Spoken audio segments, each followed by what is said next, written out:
A big thing I want to mention here is Hipaa, Hipaa. And what this means is Health Insurance Portability and Accountability Act. It's quite a mouthful, so I had to read my notes there. And basically what it means is just preserving, keeping residents' information private. So let's just say the policy is we have to do that. Wherever you work, Hipaa comes in, meaning you must keep your residents' information private. And then the procedure will now be, what are the things you're going to do? How do you keep it private?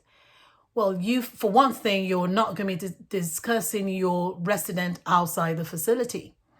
Believe it or not. People are closer than you think. And I've actually seen this happen in my classroom and also at my place of work.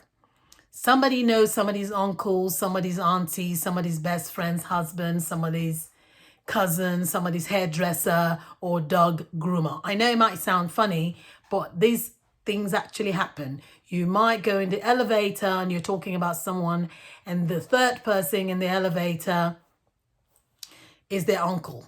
It's been known to happen and you're going to get in trouble. So you have to be very careful. So most places you're going to work have Hipaa policies, and then the procedure will be on ways to safeguard the information that you're privy to.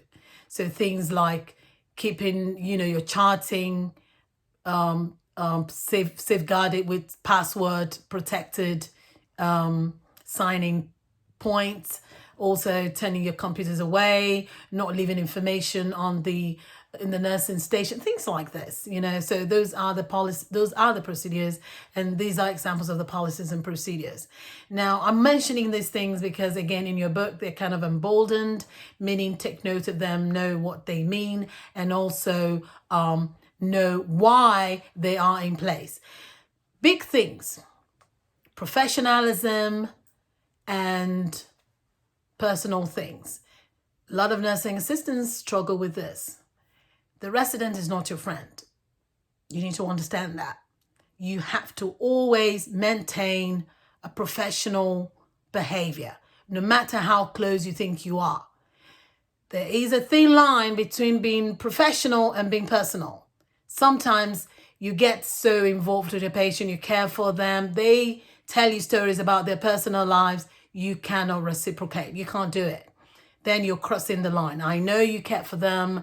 You're the advocate because, you speak for them and you represent them in things that, that benefit them, but you cannot cross the line.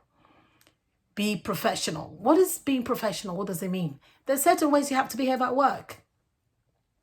That's just being respectful, being courteous, being interpersonal.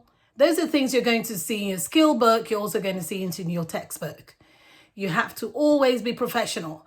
So being professional means there's a behavior at work that must be always maintained.